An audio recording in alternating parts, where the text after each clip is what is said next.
Assalamualaikum warahmatullahi wabarakatuh. Bismillahirrahmanirrahim.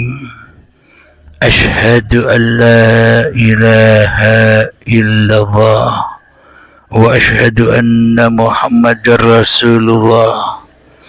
Allahumma salli ala Sayyidina Muhammad wa ala ali Sayyidina Muhammad.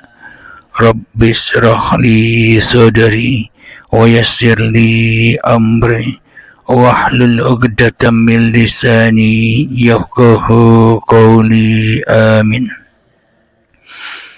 Bismillahirrahmanirrahim. Di pagi yang indah ini kita akan mengkaji yakni tentang Isra Mi'raj. Sebelumnya kita perdengarkan dahulu kajian-kajian dari Gus Bahak yang mana sangat indah penyampaiannya dan selama ini belum pernah atau jarang dikaji. Mari kita mendengarkan sama-sama, silahkan. Ada dua kitab besar yang jadi pegangan fi ilmil hadis di hadis, yaitu Bukhari Muslim. Saya alhamdulillah tadi pagi ngaji Bukhari, sekarang saya mau ngaji Sahih Muslim tentang Mi'raj. Dari sekian cerita Mi'raj yang mungkin jarang disebutkan adalah riwayat di Sahih Muslim. Di kitab saya halaman 83 saya baca, di antaranya dijelaskan falamma alawna sama ad-dunya. Jadi di peristiwa Mi'raj yang jarang diceritakan orang itu, Rasulullah itu ketemu Nabi Adam. Dan Nabi Adam itu disebutkan di sini faidan an yaminihi aswidatun wa an yasarihi aswidatun. Dari sisi kanan itu ada kelompok besar, dari sisi kiri juga kelompok besar. Saya baca teks aslinya ya, tabarruk ya, supaya dapat berkah dari bahasa Rasulullah SAW. Ini cerita Nabi ketika ketemu Nabi Adam. Faidza nazara qibala yaminihi dhahika wa idza nazara qibala shimalihi baka. Nabi Adam ketika melihat ke kanan itu senyum-senyum, senang sekali. Tapi kalau melihat ke kiri itu nangis. Lalu Rasulullah SAW tanya ke malaikat Jibril, itu siapa? Itu Adam. Dan yang kelompok di kanan itu ahli surga, maka beliau kalau melihat senang sekali. Dan kalau yang di kiri itu ahli neraka, kalau beliau melihat itu susah sekali. Artinya apa? Betapa susahnya jadi Nabi Adam itu. Jadi kalau misalnya ada koruptor ketangkep gitu ya, yang nangkep ya cucunya, yang ditangkep juga cucunya. Kalau kita punya anak 10 itu, terus yang satu misalnya nyuri milik temannya, milik saudaranya itu, sing naboi ya anaknya, yang ditaboi juga anaknya. Kayak apa tersiksanya seorang Nabi Adam? Karena nggak punya pilihan, pasti dari sekian kasus dolim dan mazlum, yang mendolimi maupun yang didolimi itu pasti anak cucunya. Jadi betapa susahnya seorang Nabi Adam. Jadi termasuk kearifan kita sebagai manusia itu belajar dari takdir yang kita hadapi, yaitu keterbatasan kita sebagai manusia. Kita harus bisa ngelola kegagalan, terima kodok kodar.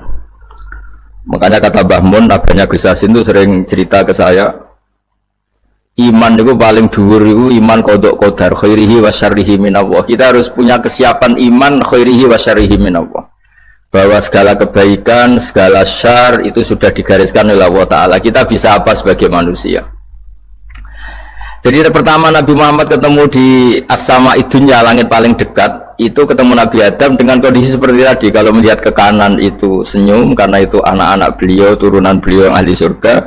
Kalau melihat ke kiri itu nangis, karena itu cucu beliau yang ditakdir tidak jadi orang baik. Artinya kalau ada peristiwa sosial apa saja, yang satu zalim, yang satu mazlum, atau yang satu benar, yang satu salah, atau sama-sama benar tapi salah paham, itu semua adalah cucu Nabi Adam alaihi salam, dan itu membuat beliau Kadang-kadang dohika, kadang-kadang senyum, kadang-kadang baka, kadang-kadang nangis.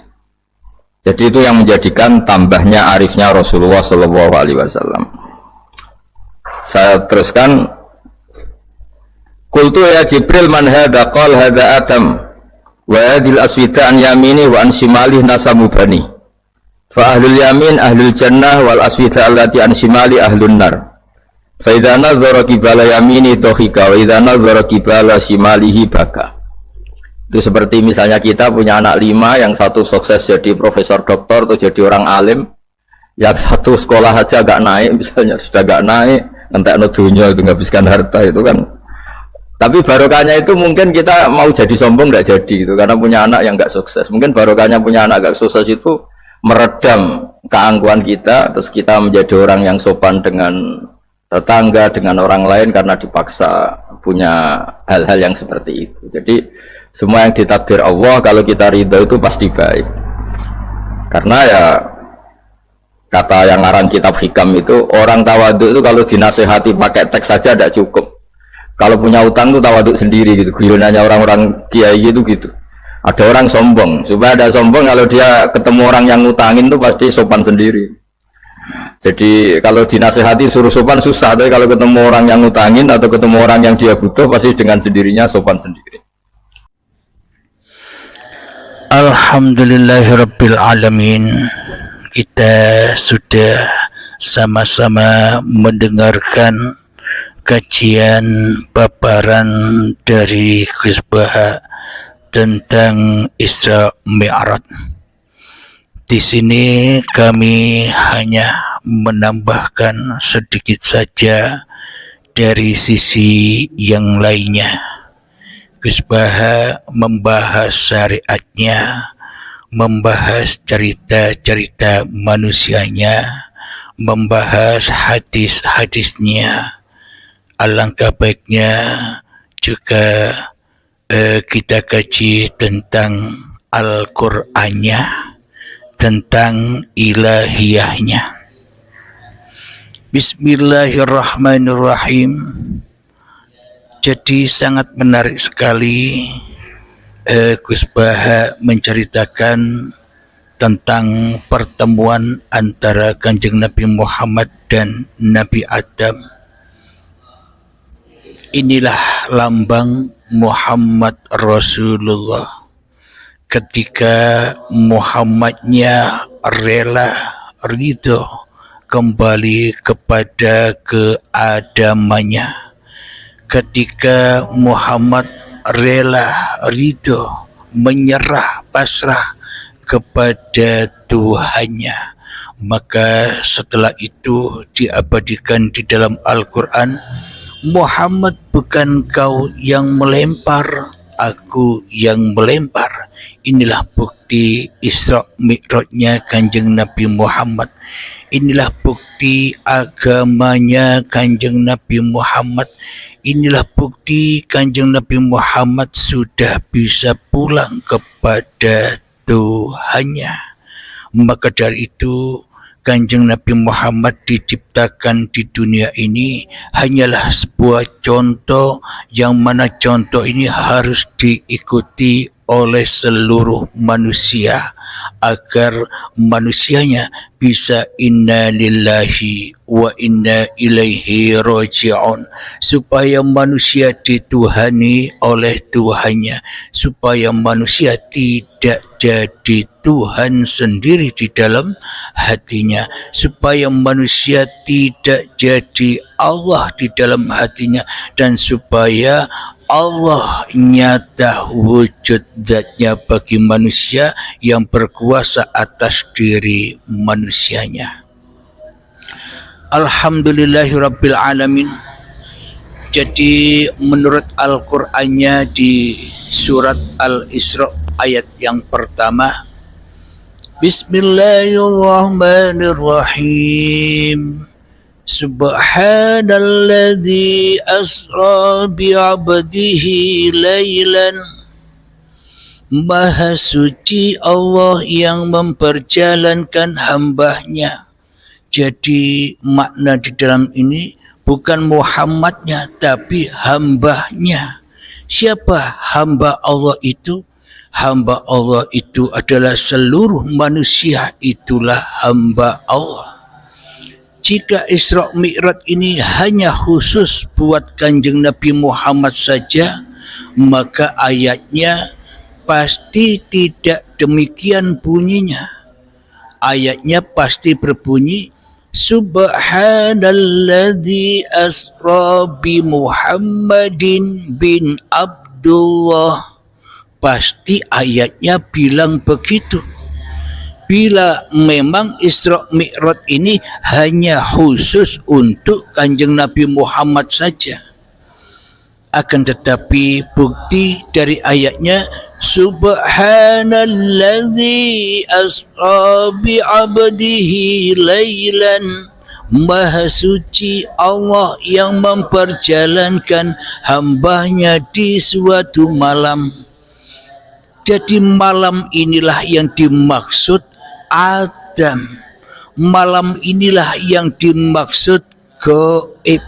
Malam inilah yang dimaksud manusia belum ada, belum wujud. Manusia belum hadir di dunia ini. Yang hadir, yang wujud, yang hidup, yang berkuasa, yang suci, yang agung, yang maha besar hanyalah Allah. Maka Allah menyebutkan Subhanalladzi asra bi 'abdihi. Maha suci Allah yang memperjalankan hambanya. Kenapa Allahnya suci? Karena hambanya belum ada. Kenapa Allahnya suci? Karena hambanya belum wujud. Kenapa Allahnya suci? Karena hambanya belum bisa mengaku-ngaku bahwa dirinya lah yang hidup. Inilah yang dimaksud di suatu malam. Di suatu ketika kita belum ada, di suatu ketika kita masih gaib. Sebenarnya yang wujud hanyalah Allah, dan sebenarnya yang gaib hanyalah selain Allah. Alhamdulillahirabbil alamin. Untuk apa seluruh manusia ini di-Isra Mi'rajkan? Untuk apa seluruh manusia ini diciptakan? Untuk apa seluruh manusia ini diadakan, diwujudkan di dunia ini? Manusia ini diadakan, manusia ini diwujudkan hanyalah wa ma khalaqatul jinna wal insa illa liya'budun. Tidak kuciptakan jin dan manusia hanyalah untuk mengabdi kepadaku. Inna lillahi wa inna ilaihi raji'un. Aku yang menciptakan kamu dan akan kukembalikan kamu kepadaku. Itulah tujuan manusia diciptakan. Tujuan manusia diciptakan agar Allah berperan untuk manusianya. Bukan manusianya yang berperan untuk Tuhannya. Manusia diciptakan hanyalah agar supaya Allah menjaga manusianya. Bukan untuk manusia yang menjaga Tuhannya dengan ibadah-ibadahnya. Bukan manusia yang menjaga Tuhannya dengan belajar syariat-syariatnya. Bukan manusianya yang menjaga Tuhan di dalam kehidupan ini. Akan tetapi Tuhanlah yang menjaga seluruh manusia. Itulah tujuan Allah menciptakan seluruh manusia. Minal masjidil harami ilal masjidil aqsa alladzi barakna. Jika dibahas secara syariatnya, ya perjalanan Nabi Muhammad dari Masjidil Haram yang dohir itu Mekah menuju ke Masjidil Aqsa yang di Palestina. Itu secara syariatnya, secara Muhammadnya, secara manusianya. Akan tetapi hakikatnya di sisi Tuhannya, mana Masjidil Haram itu? Masjidil Haram itu adalah tempat asli kejadian manusia, tempat asal muasal seluruh manusia, di mana Masjidil Haram adalah tanah asal mula manusia, diberangkatkan dari tanah dengan uripe Allah, diciptakan dari tanah dengan kekuasaan uripe Allah, hingga sampai menuju ke Masjidil Aqsa, yakni sampai menjadi bayi yang suci, yang diberkahi. Bayi yang suci, yang diberkahi, sudah ditunggu-tunggu oleh kedua orang tuanya, sehingga berjamaah dengan kedua orang tuanya. Digambarkan ketika Nabi Muhammad Isra Mi'raj dari Masjidil Haram sampai Masjidil Aqsa. Di dalam Masjidil Aqsa sudah ditunggu-tunggu lama oleh para nabi, oleh para rasul, oleh para malaikat untuk sholat berjamaah. Jadi Isra Mi'raj menurut hadisnya itu adalah lambang seluruh manusia, tanda amsal.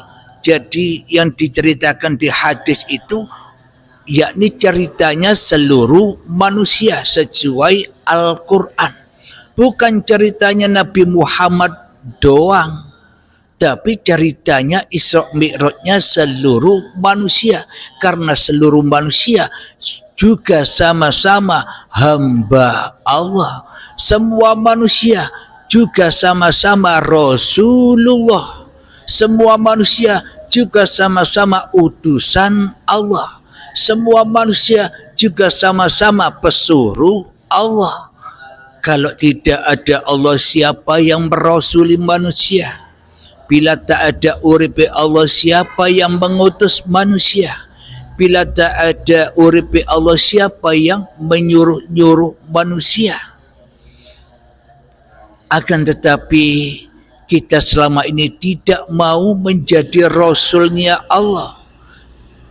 Kita lebih cinta, kita lebih suka, kita lebih demen menjadi rasul-rasulnya iblis, rasul-rasulnya hawa nafsu, utusan-utusannya iblis, daripada menjadi utusan uripe Allah.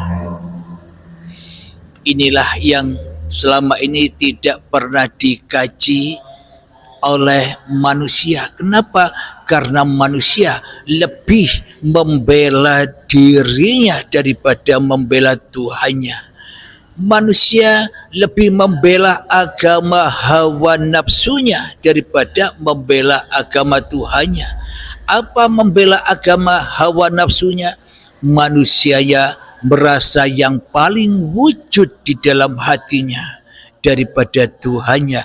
Inilah yang dimaksud agama hawa nafsu. Selama Allah gaib, selama Allah tak wujud, selama Allah tak hidup, dan yang wujud dan yang hidup hanyalah diri kita sendiri, maka selamanya kita beragama hanyalah beragama hawa nafsu, agamanya syaitan yang terkutuk. Apapun nama-nama dan jenis-jenis agamanya di dunia ini, bila tanpa pulang kepada Allah, tanpa pulang kepada wujudullah, tanpa pulang kepada la ilaha illallah, maka kita akan jauh dari agama yang hak. Kita akan jauh dari agama rahmatan lil alamin. Alhamdulillahirabbil alamin. Mari kita lanjutkan. Supaya apa tujuannya kita diciptakan? Tujuan Nabi Muhammad di Isra Mi'raj untuk apa? Tujuannya hanyalah haulahu linuriyahu min ayatina, supaya engkau bisa menyaksikan ayat-ayatku, dan supaya engkau tidak hanya menyaksikan ayat-ayat iblis dan setan saja, ayat-ayat hawa nafsumu, Selama ini kan yang kita lihat hanyalah ayat-ayat setan, ayat-ayat iblis, ayat-ayat dajjal, ayat-ayatnya hawa nafsu kita sendiri yang ada di dalam hati kita selama ini, yang bisa kita syahadati, yang bisa kita saksikan. Kita selama ini hanyalah bersyahadat kepada hawa nafsu kita sendiri yang wujud di dalam hati kita.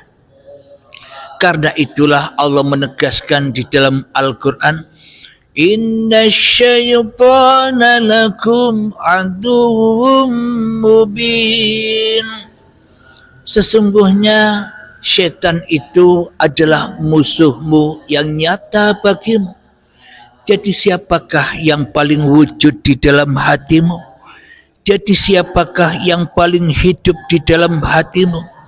Jadi siapakah yang paling nyata di dalam hatimu? Jadi siapakah yang paling berkuasa atas dirimu di hatimu? Selama ini kan diri kita sendiri yang jadi Tuhannya, diri kita sendiri yang merasa wujud, dan diri kita sendiri yang merasa hidup. Maka itulah musuh-musuhmu. Jika kita tidak bisa mengalahkan musuh-musuh ini, maka selamanya kita akan terbelenggu, kita akan dibakar dengan urusan-urusan dunia, dengan kepentingan-kepentingan dunia. Kita akan selalu dibakar di dalam dunia ini. Kenapa? Karena kita cinta kepada ahli dunia, hubbud dunia, yang mana cinta dunia itu dapat memutuskan segala sesuatu yang selain Allah, yakni dengan dunia, maka terputuslah cinta manusia kepada Tuhannya. Jadi yang dimaksud haulahu linuriyahu min ayatina, supaya kita bisa menyaksikan ayat-ayat Allah itu yang bagaimana. Jadi kalau kita sudah menyadari bahwa Isra Mi'raj itu bukan hanya untuk peringatan saja. Jadi Isra Mi'raj itu harus kita raih kembali, bahwa diri kita pun juga, seluruh manusia pun juga Isra Mi'raj, diciptakan Allah, diperjalankan Allah, dikuasai Allah, dipelihara Allah, dijaga Allah, dikuasai oleh Allah, dikasih sayangi oleh Allah. Bukan hawa nafsu yang melakukan itu semua. Inilah tanda-tanda bahwa seluruh manusia pun juga di-Isra Mi'rajkan, diciptakan, diperankan, dan dikembalikan, dihidupkan, diperankan, dan dimatikan sama seluruh manusia. Apapun agamanya, apapun golongannya, apapun alirannya, semuanya bila sudah kembali kepada agama Allah, semua sama. Kenapa? Karena hanya Allah lah yang berkuasa, karena hanya Allah lah yang berperan, karena hanya Allah lah yang membuat panggung sandiwara tiap-tiap diri manusia. Karena Allah qiyamuhu binafsihi, Allah berdiri pada tiap-tiap apa yang diciptakannya. Jadi tidak ada yang sama, tidak ada yang sama. Jadi apapun peran-peran manusia, yaitulah yang dimaksud khairihi wa syarrihi minallah. Wallahu khalaqakum wa ma ta'malun. Allah lah yang menciptakan kamu, dan Allah pula yang berkuasa atas apapun yang engkau lakukan. Inilah yang dimaksud lillahi ta'ala. Inilah yang dimaksud Isra Mi'raj. Kita menyadari kita dari Allah. Kita menyadari bahwa hidup ini Allah. kita menyadari bahwa apapun yang tergerak, apapun yang terperan di dalam kehidupan kita, semua dari qada qadarnya Allah. Inilah yang dimaksud Isra Mi'raj. Bila kita demikian berarti kita menjadi umatnya Kanjeng Nabi Muhammad. Kenapa? Karena hatinya ikut hatinya Kanjeng Nabi Muhammad. Inilah yang dimaksud Isra Mi'raj itu. Contoh dalam aplikasi kehidupan. Ketika kita saat duduk di dalam hati kita terbang kepada Allah seperti kilat. Apa maknanya Mi'raj? Apa maknanya? Di dalam dudukku ini bukan kuasaku, karena tanpa Allah dudukku tak ada. Dengan adanya Allah dudukku ini ada. Ketika kita bicara naik Mi'raj kepada Allah, sadar di dalam hati kita bahwa dengan Allah lah ada kalam-kalam ini. Tanpa ada Allah maka tak akan pernah ada kalam. Bila saya tak ada maka tak akan ada pula kalam-kalam ini. Inilah yang dimaksud Mi'raj itu. Ketika kita sholat, hati naik kepada Allah. Mi'raj, as-sholatu mi'rajul mu'minin. Sholat itu tempat mi'rajnya orang mukmin, orang yang sudah kembali kepada Allah.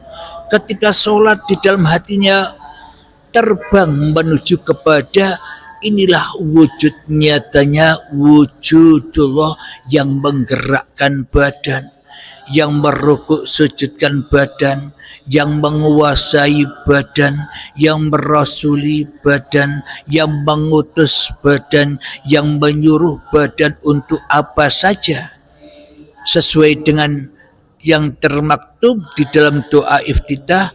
Inna sholati wa nusuki wa mahyaya wa mamati lillahi rabbil alamin.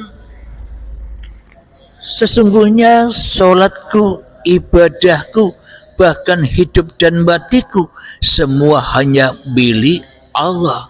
Inilah yang dimaksud Isra Mi'raj itu. Bukan hanya diperingati saja, tapi praktekkan kejadian Isra Mi'raj itu di dalam dada kita. Karena seluruh manusia itu wajib bisa Isra Mi'raj. Kenapa? Kalau manusia tidak bisa Isra Mi'raj, maka manusianya hidup terus, tidak akan mati. Maka terbukti manusia itu Isra Mi'raj dari Allah kembali kepada Allah. Hidup ini Allah, ya dimatikanlah manusianya ketika manusianya sudah tak merasa bahwa hidup ini hidupku, bahwa badan ini badanku.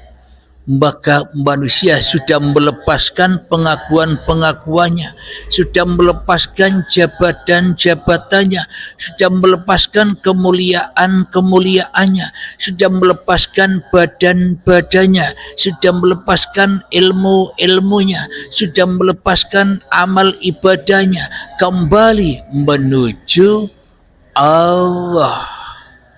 Maka ketika sudah nyata di dalam hati kita, la mawjudan illallah, itulah alam akhirat, itulah alam baqo, itulah alam keindahan, alam ketenangan, dan itulah wadkhuli jannati, dan itulah surga Allah.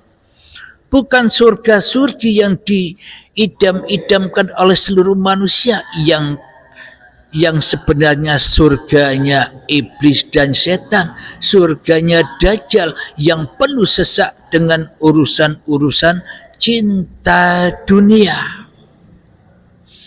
Maka surga Allah, oh ternyata surga Allah itu ketika tiada lagi diriku di hatiku, yang ada hanya Allah. Itulah keindahan, itulah kedamaian, dan itulah lillahi ta'ala.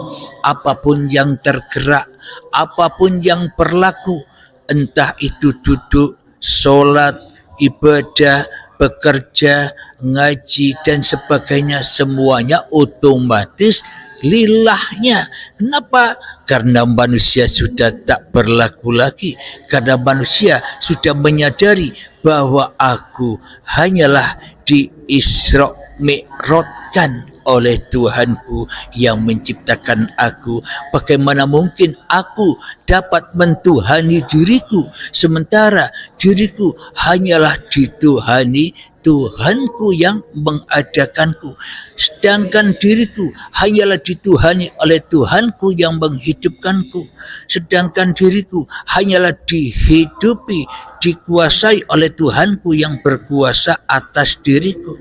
Bagaimana mungkin aku bisa linapsi, aku bisa mengaku-akui semua ini menjadi milikku, sementara aku sudah sadar, sudah rela, sudah ridho bahwa Allah Tuhanku, bahwa hidup inilah yang mengadakanku di dunia ini. Alhamdulillahirabbil alamin.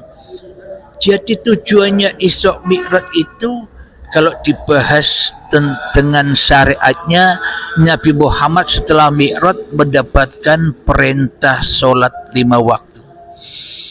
Akan tetapi menurut hakikatnya bagaimana ketika kita sudah Mi'raj, Isra Mi'raj yang seperti dipaparkan demikian, itulah yang dimaksud sholat itu.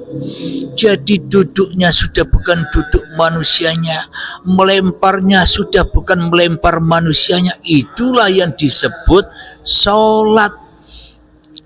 Tapi di dalam syariat dipaparkan, ya inilah oleh-oleh sholat, inilah oleh-oleh dari Mi'raj, oleh-oleh dari ketemu Allah, maka diberlakukanlah syariat, maka diberlakukanlah sholat 5 waktu. Semua hanyalah bayangan-bayangan saja. Jadi ketika kita melakukan sholat 5 waktu tanpa melewati proses seperti prosesnya Nabi Muhammad, proses Isra Mi'raj, maka sholat kita, ibadah kita, kehidupan kita, aktivitas kita selamanya tak akan pernah bisa kembali kepada Allah. Kenapa? Karena kita selama ini tidak mengerjakan kebajikan. Kenapa? Karena kita yang jadi Tuhannya. Jadi kebajikan itu adalah lillahi ta'ala. Ketika Allah sudah berkuasa atas diriku, ketika Allah sudah berkuasa atas hidupku, setelah Allah berkuasa atas apapun yang kukerjakan, itulah yang dimaksud lillahi ta'ala. Maka samalah iman kita dengan imannya para nabi, maka samalah iman kita dengan imannya para rasul, maka samalah iman kita dengan contoh yang sudah dicontohkan oleh Kanjeng Nabi Muhammad. Muhammad, bukan kau yang melempar, aku yang melempar. Maknanya kita sudah menjadi golongan Muhammad Rasulullah, Muhammad yang diutus oleh Allah, bukan Muhammad yang diutus oleh hawa nafsune dewe-dewe. Inilah makna Isra Mi'raj yang sebenar-benarnya menurut Allah di dalam Al-Quran itu. Maka Allah Maha melihat dan Allah Maha mendengar. Bila sudah dikatakan Maha, berarti tak ada yang bisa melihat lagi kecuali Allah, tak ada yang bisa mendengar lagi kecuali uripe Allah. Alhamdulillahirabbil alamin. Semoga saya dan kita semua selalu dilindungi oleh Allah Subhanahu wa taala. Juga untuk Gus Baha, salam takzimku selalu kepada panjenengan. Alhamdulillah, sebelum kita akhiri kajian di pagi yang indah ini, marilah kita gembahkan salawat dari mintahul bala. Allahumma salli ala sayyidina Muhammad وأسقي الظالمين بظالمين اللهم صل على سيدنا محمد وأسقي الظالمين بظالمين وأخرجنا من بينهم سالمين